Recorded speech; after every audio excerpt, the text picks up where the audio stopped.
Hello everyone, this is Rare Model Reviews here, and today we have the 144 scale high grade HGUC E. Now this thing is an ancient artifact, reigning in as the 39th high grade in the Universal Century line, and this was completely an impulse buy. I started rewatching some of the Gundam series over while I built my new models here, and one of the series I of course watched was War in the Pocket. Now, I actually wanted this guy for a very long time, but I never got around to getting him for one reason or another. But we're just going to jump straight into this thing here with colors. Now, this thing actually has very good color separation, which shouldn't be a surprise as there's only like 3 different colors on it. But anything that wasn't on a separate runner that you had to build, they had a sticker for. So for example, you have the cockpit here, which is metallic red. I prefer it to be a normal red, honestly, but hey, whatever. We have these metallic red for the thrusters here on both the shoulders as well as the back as well. It's also a metallic sticker for the arms here. Now, funny story about these is I actually painted these at first, and that's in a sticker and face palm, and just used a sticker just for the sake of matching it.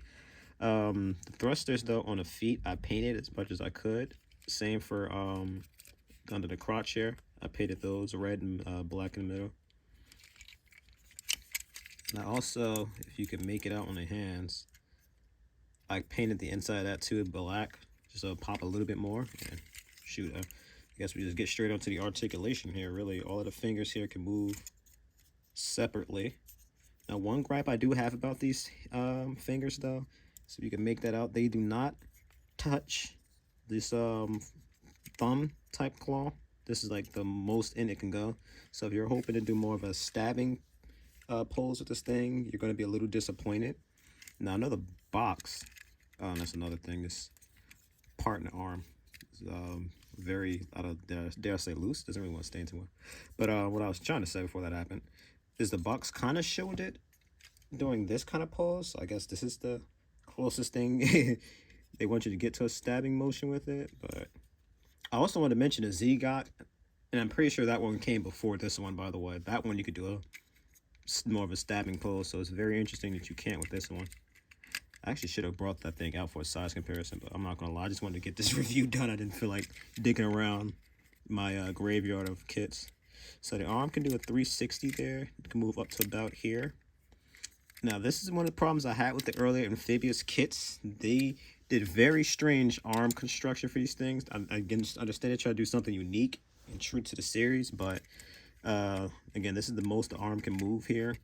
And you can get this thing to go 360, but you got to be very ginger with it, because if you don't move this thing right, it'll snap off.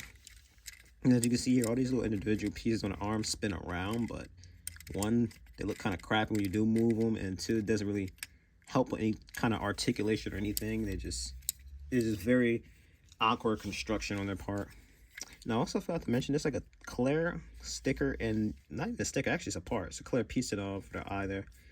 And I did pin line these parts of the chest here a little bit just to make them pop a bit more. But what I was gonna say is one thing that was cool about building this kit is it kind of shows you a bit of an evolution for the amphibious kits here, as the first ones I built were the HGUC, GOG, and AT-Guy, and the AT-Guy definitely came out a little later than all of them, because that thing, it was pretty much a mini master grade in my opinion. Like, it had a bit of an inner frame, it was great articulation, and I just really enjoyed building that one the most out of all of them. I think it might have been the last one I built too. No, I think the GOG actually was. The GOG had to have come out way earlier than those. The GOG was a piece of crap, every sense of the word. I couldn't even build it because I think it's in pieces right now. But take my word for it when I say a high grade GOG is doo-doo. Don't even look at it. But like I was saying though, like just looking at this one, for starters, the HGUC, I remember in a GOG too, they had like a sticker for the eye. It was like a crappy pink sticker, whereas this one's a part. The AT-Guy, the eye could like move around. Like one of these days, I gotta dig out the AT-Guy and do a review for it, because the AT-Guy actually is one of the only ones that is in the best condition, despite the fact it was one of the first kits I built, and again, it's just really great. But moving on, because I've been interrupting myself for the articulation. So like you've seen there, the skirt can move up a bit. Jeez, let me get this in better frame. Jeez, so they actually has pretty good leg articulation, almost a full split here, which is pretty good for how old this kit is. This thing is like almost 20 years old, but thankfully, because the range of motion on the side armor, this thing can actually move decently. It doesn't inhibit the movement at all. This actually, let me see. I mean, I guess maybe a little bit, not quite though, but for the most part, you move the side armor enough, you can do whatever pose you want with the leg. Knee, it's kind of a 2-point bend. Maybe it's just how stiff the leg is, so it feels like it, but you can make that out. Yeah. This little ankle armor here goes up to about there. Doesn't quite inhibit the armor, the leg mobility, as far as I can tell. And then the foot here has a lot of movement. Kind of reminds me of the movement that older master grades had, but that's more so for its transformation. We'll get into later. And it has a little bit of ankle rotation there, because I believe that's a ball joint. No, actually no, it's not. It's a peg. But that's really about it for articulation, as far as I can tell. Now, unfortunately, this thing has like no accessories. I mean, technically, I suppose you could count the backpack as an accessory.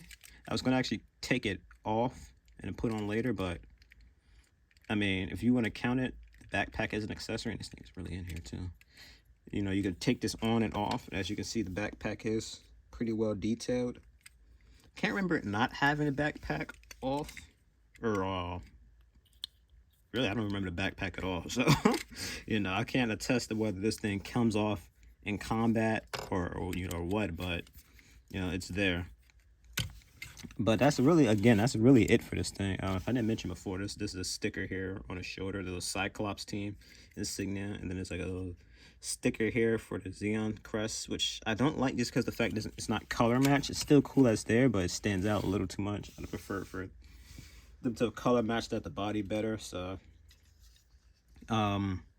it doesn't stand out so much. It kind of stands out in a bad way, unlike the Cyclops logo.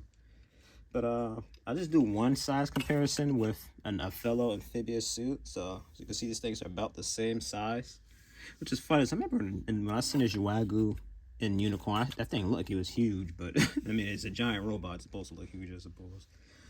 But